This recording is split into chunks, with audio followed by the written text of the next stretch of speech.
Wow, fish কি করবে? Fry করবে। ও, ধনে পাতা কাটছে। ও, ফ্রাই করবে।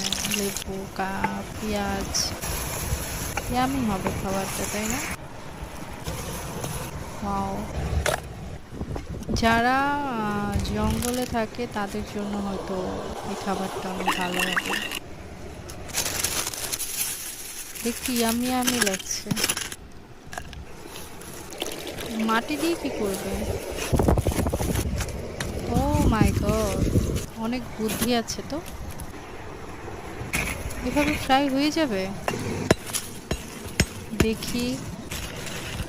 ও মাই গড, অনেক ইয়ামি লাগছে। ওয়াও।